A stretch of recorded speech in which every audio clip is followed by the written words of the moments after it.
أنا نادية، كنعيش أنا وراجلي في الإمارات، وعندي خويا كيعيش في فرنسا، أمي وأختي وخويا. عيطت لي الوالدة قالت لي: يا بنيتي خاصك تهبطي للمغرب، راه بغيت نزوج خوك الصغير. فرحت، بيني وبينكم قلت مزيان من بغا يتزوج مع راسو عفوا سمحوا لي، يجمع راسو يتزوج ويجيب مراتو للدار. صافي قلت لها أمي سولت عليها واش كتعرف فيها واش، قالت لي لا بنيتي اش غادي نسول علاش غادي نعرف، راه هو كيعرفها وباغيها، يعني كواحد العام هو كيعرفها. البنت باقيه مازال غير صغيره. المهم هبطت انا للمغرب، مشينا خطبنا الدريه، لقينا الدريه باقيه بيني وبينكم يلاه 17 سنه وزوينه ما نكذبوش وزاله.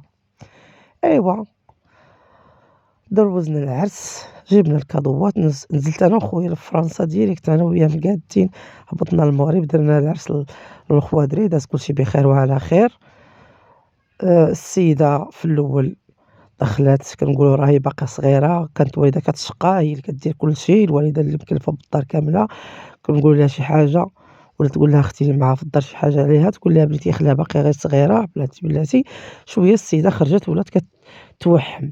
ايوا والسيدة خرجت عرفت راسها تقلبات من عرفت راسها حاملة، بدات كتنفخ وخصني هادي، وانا ما بغيت هاد الماكلة خانزة، انا جيب ليا طاكوس، انا جيب ليا شاورما، انا جيب ليا هادي، انا جيب ليا هادي. صافي كنقولوا حنا ملي نهضروا مع الوالدة نقولوا لها امي راه هادشي بزاف، تقول لنا ايوا واش غادي ديروا باقي صغيره والوحم هذاك الوحم هو 9 شهور كامله الوحم. ايوا بزاف. قلنا ماشي مشكل، ولدات السيدة صافي ولات تاني اشنو عندها مشكل. انا راه عندي ولدي كنهزو تيبكي تيدير، السيده ما تتشقى كتخرج حتى كطيب الماكله ما كتفيق حتى ل 12 النهار، وتجي عند الوالده وتذوق الماكله. اش طيبتي للغدا؟ تذوق الماكله، اش هاد الماكله الباسله ما عجباتنيش، ما هادي ما تتشقى ما تدير حتى شي حاجه، قابله غير المكياج. وداك الولد تبدل ليه وتخرج الحوايج تحطهم، طم الصابون ما كتصبر، الوالده اللي كتصبر ليها تحط الحوايج وتصبرهم ليها. فاش نقول لها امي الله يهديك شنو هادشي كديري، تقول لنا بنيتي اش بغيت ندير ليها، هذاك الوليد راه ما يلقى ما يلبس. امي مسكينه هازها همها وهازها هم الولد. فاش كنهضروا مع خويا نقول له شي حاجه نقول لها، يقول لك اش بغيت ندير ليها، كيدخل هو وياها كركر ويجمعوا ويضحكوا عادي، ما تيقول لها حتى شي حاجه، بحال ساحره ليه ما عرفت شنو دايره ليه. المهم ولات السيده كتدخل تماكي وتسد عليها سميتو بالسوايع وهي سادة عليها في بيتها. اش كدير ما عرفتش، كتقولها لي اختي في التليفون، كتقول لي شوفي راه هي كتسد عليها ما عرفتش كدير في داك البيت، كتوشوش غير بسويه. قلت لها تصنتي عليها. المره الاخرى تصنتت عليها لقيتها كتهضر بالخليجيه.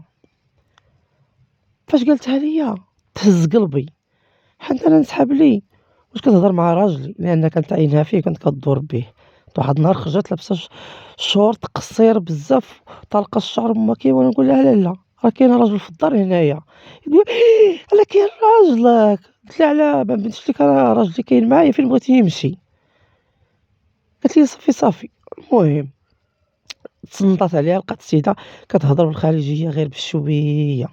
بيني وبينكم قلت لها راقبيها شويه ولا كتلبس وتخرج تمشي عند امها، وخرج هي وامها يمشيو للقيصريه يشريو ويدورو.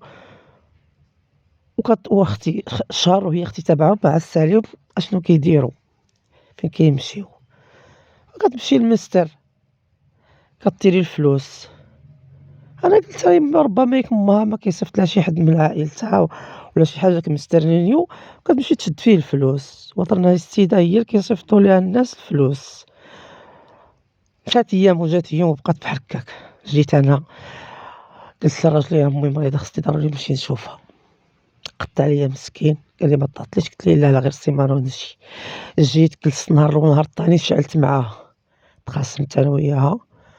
انا بيني وبينكم بغيتها غير تمشي باش ندير خدمتي. تخاصمت انا وياها، مشات هزت حوايجها مشات لدارهم. جا خويا تيغوت عليا: انت فيك المشاكل، انت فيك الصداع، جيتي جبتي ليا مشاكل مع مرتي، خرجتيها ليا من الدار، علاش درتي ليا هاد الحالة، اش بغيتي عندي، اش جابك كاع علاش جاية، ويدير ليا واحد واحد البلبالة.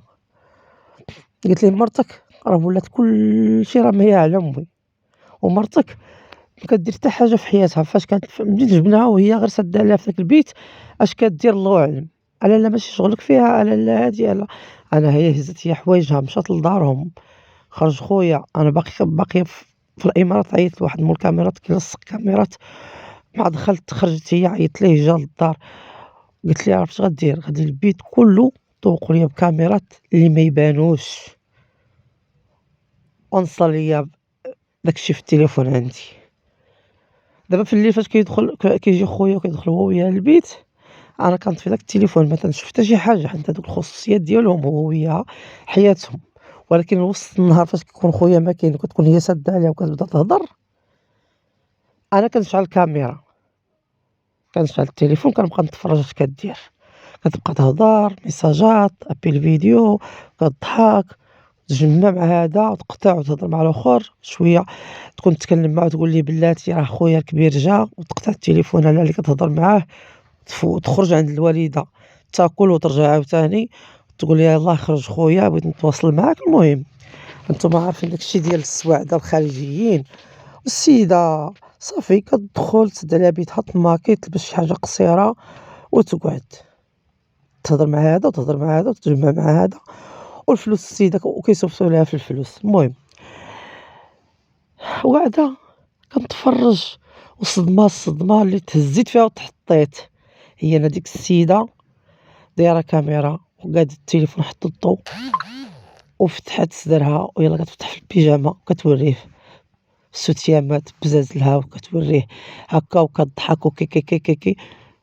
ويلي تصدمت أنا بيني وبينكم، ما تيتعرفش ما ندير، هادو هما فاعلها، هكداك مزيان. صافي لحقت قطعت مع السيد، قالت له وي متى تبعت الفلوس، وقال لها الوقت وقال لها كلشي. المهم أنا سكت كناكل في جنابي كنشوف داكشي، بغيت نهبط للمغرب ما عرفتش شنو غندير، بغيت نشوف ما عرفتش، بقيت تنعبر ونكب المنحل تاني غادي نقول لراجلي بغيت ندير نقولو لراجلي باش يخليني نجي للمغرب باش نفضح هاديك المصيبة. وبقات هكاك السيدة مستمرة يوميًا على ديك الحالة، وتلبس وتمشي عند أمها وتخرج وتمشي تيري الفلوس. صافي سجلت أنا شحال من فيديو خليتو عندي، بقاو داك الفيديوهات في التليفون وأنا نجي، قلت لراجلي بغيت نمشي أمي مريضة، قالوا لي بغيت نمشي نشوفها، قال لي ما بغيتيش كاع باش كنت تبقى أنت هابطة للمغرب، قلت ليه شوف الوليدات ها هما معاهم المربية وكاينة أمك وكاينة الخدامة، أنا ما غاديش نتعطل. قال لي ماشي مشكل يلاه، قطع ليا مسكين في الطيارة. جيت عيطت لخويا قلت ليه شوف أنا راني جيت بنتلاقى معاك في الزنقة على برا. قال لي شنو المشكل، قلت ليه صافي، قلت ليه نتلاقاو ونهضروا، قال لي صافي أوكي.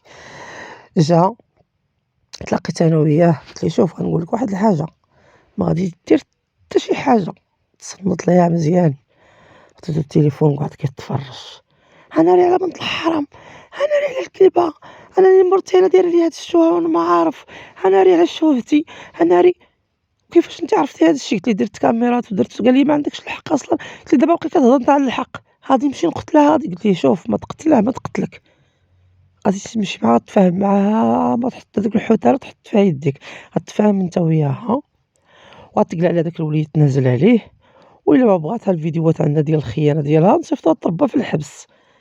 قال لي صافي أختي مشات جا كلّو كيترعد، قال لها شوفي عندك 2 كلمات غادي تنازلي على الحضانة ديال الدري وغادي تسمحي في حقك وغنطلقك. علاش وكيفاش واشنو درت لك أنا؟ قال لها شوفي اش درتي، شكون دار هاد الشي وشكون، قالت وأنا ندق ليها ونقول لها أنا اللي درت الكاميرا، كاين شي مشكل عندك حيت شكيت فيك، إوا شكيت فيك درت لك الكاميرا باش نعرف أشنو كيوقع في داك البيت وفي دارنا في دار با. ورينا قلنا لها بقات تغوّت وتصايي وما عندكش الحق وما خصكش ديري ليا وما خصك تفعلي ليا وأنتِ دايرة نتيايا ما عندكش الحق تدخلي في حياتي. المهم بقات كترطل خليتها كترطل. مشينا أنا دابا هي دخلتي حوايجك وتخرجي. مشينا عيطنا لباها جا وريناه الفيديوهات كيتفرج وكيندب مسكين. قال لي حنا ما عندناش عيبكم، وكامل هاد الشي خرج من بنتي. صافي اللي قلتوها هي اللي كاينة. قلنا ليه شوف يا إما دير هاد الحل اللي قلنا تنازل على الحضانة ديال الدري وتنازل على داك الشي اللي كتسال وتطلّق، ولا تدخل للحبس بالخيارة الزوجية وبغيت تقول عليها كلشي، حنا ما بغيناش نشوهوها. قال لي الله يرضي عليكم وسمحوا لينا وما كنتش أنا عارفة هي بحال هكا وبنتي ما ربيتها وأمها حتى هي. ونقول لها شوفي أنتِ براسك كنتِ كتخرجي معاها كتمشي ديري الفلوس. أنا قلت لها أنتِ هي غتكذب عليك أختي اللي شافتك وتبعتك كتمشي أنتِ وبنتك كيصيفطوا ليها الزلالة ديالها ديال السواعدة اللي كدير معاهم الكاميرا وكتمشي أنتِ تشدي الفلوس بشي حشومة باش عرفتيها منين جايين هادوك الفلوس. لا والله ما في راسي كتقول لي صيفطت ليا فلانة. شكون هاد فلانة؟ أنتِ كتمشي عندها كتجي سمية بسمية راجل شدتي الفلوس على داك الروسية شنو فيه؟ هي زعما كاع بنتكم غتكون معاودة لك. المهم باها مسكين قعد كيندب شوهتوني درتو ليا فعلتو ليا. المهم السيدة طلقات الله يعاون العون بقى الدري معانا في الدار.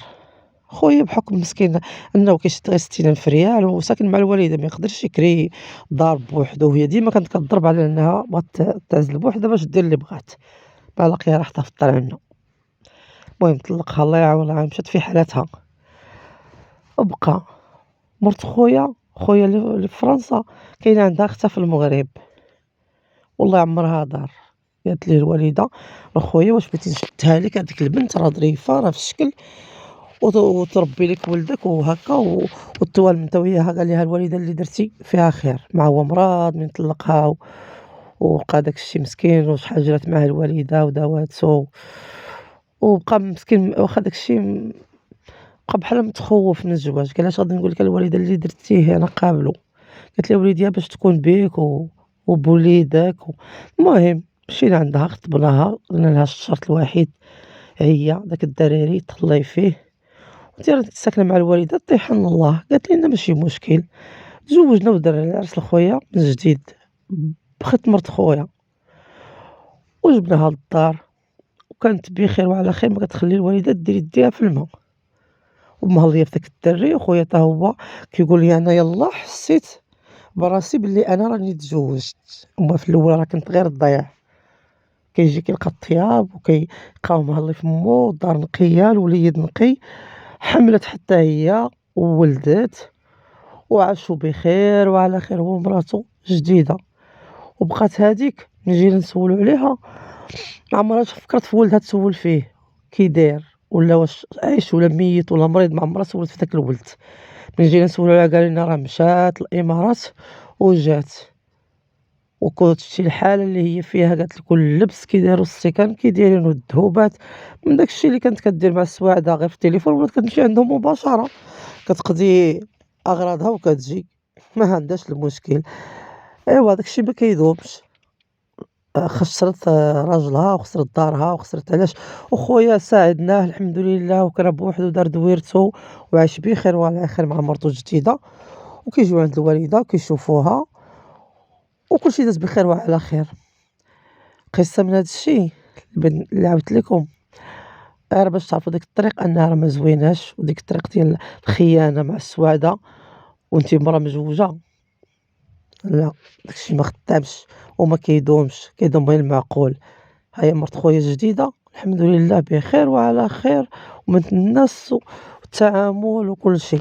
إيوا دموني ما تنساناش من لك الله يحفظك.